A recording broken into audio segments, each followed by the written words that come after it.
Les apprentis chefs, bonjour, j'espère que vous allez bien et comme d'habitude que vous avez très faim. En cette période de confinement, j'avais envie de faire un peu de pâtisserie, mais forcément, je dois faire avec ce que j'ai chez moi. J'ai fouillé un petit peu dans les placards de la deuxième cuisine, qu'il y a derrière, et j'ai découvert ces deux boîtes de conserve. Alors, on a une boîte de Pineapple Ananas Slice, apparemment des rondelles d'ananas, et ici, nous avons Mango Pulp, donc de la pulpe de mangue. Donc, je me suis dit qu'on allait peut-être pouvoir tenter de faire une tarte exotique. De l'ananas, de la mangue. Il me semble que j'ai de la poudre de coco moi dans mon tiroir, donc on va essayer de partir sur des tartelettes exotiques, une pâte sablée avec de la poudre de coco. On va essayer de faire une crème pâtissière à la mangue. On va venir mettre les rondelles d'ananas. J'espère que c'est des belles rondelles, je ne sais pas ce qu'il y a à l'intérieur. Si ça se trouve, ça va être une catastrophe. On récupère également le jus qui est à l'intérieur et on fera une meringue italienne parfumée à l'ananas par-dessus nos tartes. Sur le papier, ça m'a l'air plutôt correct. Maintenant, qu'est-ce que ça va donner? Est-ce qu'on va réussir à faire cette tarte exotique du confinement? Allez, on est motivé et on s'y met tout de suite.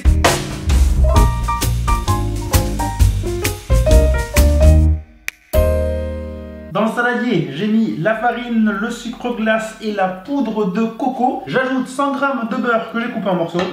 J'effectue maintenant ce qu'on appelle le sablage, donc je travaille le beurre du bout des doigts. Le but c'est de l'incorporer petit à petit, on va continuer comme ça. J'aurais pu le faire au robot, mais bon, là je le fais à la main. Donc du coup le but c'est qu'on ne sente plus du tout le beurre et qu'on ait l'impression, au bout de quelques minutes, d'avoir du sable vraiment entre les mains. Mon sablage est terminé, je vais maintenant pouvoir creuser un puits, puis je casse un œuf, puis je mélange pour former ma boule.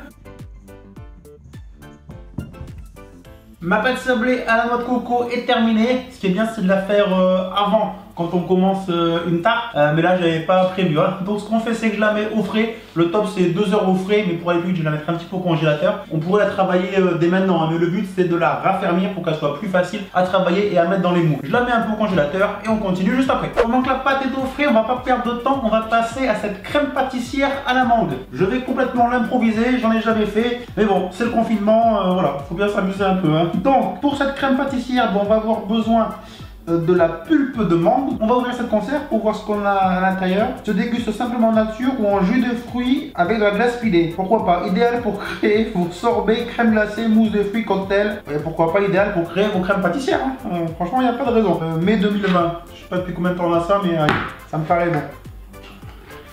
Ça, c'est de la couleur de mangue. Hein. Ça sent très bon la mangue, aucun problème, ça sent bon, ça m'a pas l'air périmé, c'est bon, on est ok. Là j'ai mon lait pour ma crème pâtissière, je vais ajouter un peu de mangue.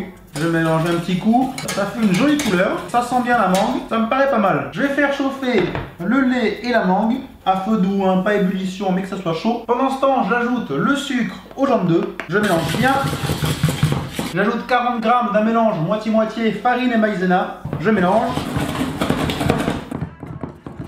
Le mélange lait, mangue et chaud, je peux maintenant le verser tout en mélangeant. Puis je le reverse immédiatement dans ma casserole. On va faire cuire notre crème pâtissière. On va la faire épaissir, alors sans cesser de remuer pour pas que ça accroche au fond. Une fois que la crème pâtissière a épaissi, je peux la verser dans un saladier. Crème pâtissière terminée, je vais quand même la goûter, même si là elle est un petit peu chaude, on va quand même voir ce que ça donne. C'est très bon, c'est très bon, c'est très prononcé en mangue, c'est parfait. Au niveau du dosage, je pense que j'ai été bon et en refroidissant quand elle va prendre, je pense qu'elle va être encore meilleure. En tout cas, crème pâtissière à la mangue, au niveau du goût, c'est bon, c'est validé. Il me reste juste à la filmer au contact, tout simplement pour pas qu'elle me croûte, hein, au contact de l'air. Donc je la filme vraiment au contact. Comme elle est encore bien chaude, et bien je la laisse refroidir. Voilà, dans la pièce, à l'air. J'ai maintenant récupéré ma pâte sablée qui a bien pris au froid, limite un peu trop, donc je la réchauffe à la main. Et maintenant, je vais pouvoir l'étaler. Je vais utiliser ce moule en silicone là, ce petit moule en tartelette. Ça va faire des petites tartelettes, je pense que ça va être sympa, je m'en suis jamais servi. On va voir comment je peux façonner mes tartes à l'intérieur. On l'étale, voilà, quand la pâte a bien pris au froid, c'est beaucoup plus facile à travailler. Petite tartelette, hein, donc on va essayer de faire la pâte assez fine, bien foncée à l'intérieur du moule. Et ensuite, on va venir couper les bords au couteau. Voilà pour la première, on va répéter l'opération. Je m'en suis sorti, j'ai un petit peu galéré, mais bon, le travail est fait. L'avantage de ces moules à silicone, c'est vraiment pour les laver, c'est très simple. Et puis quand on démoule quelque chose qui est à l'intérieur, ben voilà, c'est ultra simple. Avantage et inconvénient des moules, voilà, pour les foncer, c'était un petit peu délicat parce que forcément on se chevauche un petit peu, mais bon, ça c'est fait. Maintenant, direction au four. four, je vais bien surveiller le feu à 170 degrés pour avoir une belle coloration de pâte. J'ai pas mal de chutes, hein, donc je vais pouvoir en faire 2 fournées, quelques petits coups de fourchette. Allez, c'est parti, ça part au four. Les voilà, les tartelettes. Du coup, j'ai pu faire 2 fournées de 6, donc 12 petites tartelettes. Jolie petite coloration. J'ai fait cuire quand même assez longtemps. J'ai réduit le four ensuite à 150 degrés pour que ça se colore de manière uniforme. Avec un couteau à dents, je viens râper le dessus des tartes pour leur donner un aspect un peu plus joli. Attention de ne pas les casser non plus. Les fonds de tarte, c'est bon. La crème pâtissière à la mangue, c'est bon. Toujours en train de refroidir à température ambiante. On va vérifier nos rondelles d'ananas, voir à quoi ça ressemble. On sait jamais, ça pourrait tout gâcher, hein. Alors, on va ouvrir la deuxième boîte de conserve. Eh bien, c'est pas mal, c'est bien ce que c'était prévu, hein. Des rondelles d'ananas qui sont dans leur jus. J'ai goûté mes rondelles d'ananas, j'ai gardé le jus, hein, bien sûr, pour faire ma meringue tout à l'heure. Donc, on va pouvoir passer au dressage, nos tartelettes exotiques. La crème pâtissière, je vais la détendre un petit peu au fouet. Pour le dressage, on va faire quelque chose de simple, hein. Donc, je vais récupérer de la crème pâtissière à la mangue et je vais garnir mon fond de tarte. C'est coloré, c'est joli, ça sent bon. Et maintenant, eh bien, je vais tout simplement disposer une rondelle d'ananas. En plus, c'est à la forme, donc c'est juste parfait. J'appuie un petit peu, voilà. Et par-dessus, je viendrai pocher la meringue. Donc, je vais faire les 12. La crème, rondelle d'ananas. Ça commence vraiment à avoir du style, hein, ces petites tartelettes exotiques spécial confinement. Donc on récapitule, on a la pâte sablée coco, la crème pâtissière à la mangue. On vient de déposer les rondelles d'ananas. On va placer les tartelettes au frais pour que la crème pâtissière prenne un peu.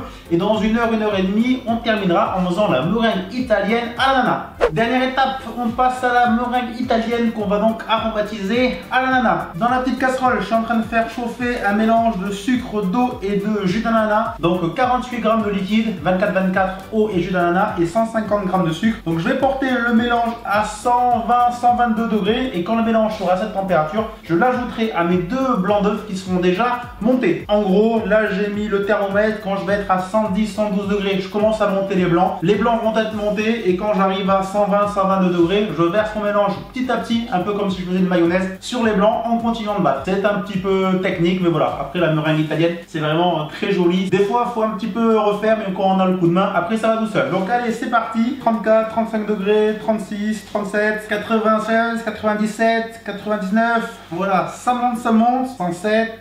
C'est en train de mousser un peu, je sais pas pourquoi. Quand on le fait calot, ça ne mousse pas, mais là, ça doit être une réaction avec le jus d'ananas. Mais c'est pas grave, voilà, j'arrive à 110 degrés, donc je vais commencer à pouvoir battre les blancs.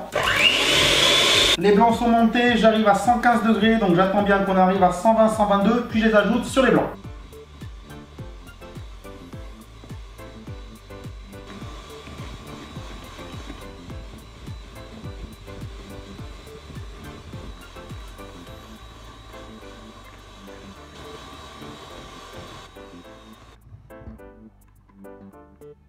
Voilà pour la meringue. Et si vous voulez voir si votre meringue est réussie, vous pouvez faire le test, hein. Ça doit faire un bec d'oiseau quand vous levez le batteur. Ça, voilà, ça veut dire que votre meringue, elle est impeccable. On va procéder maintenant au pochage. Et bien tout simplement, par-dessus l'ananas, je pense que ça va être sympa. Donc j'ai pris une poche à douille classique, je sais pas trop son nom. J'ai mis la meringue dans la poche. Allez, c'est parti pour le pochage.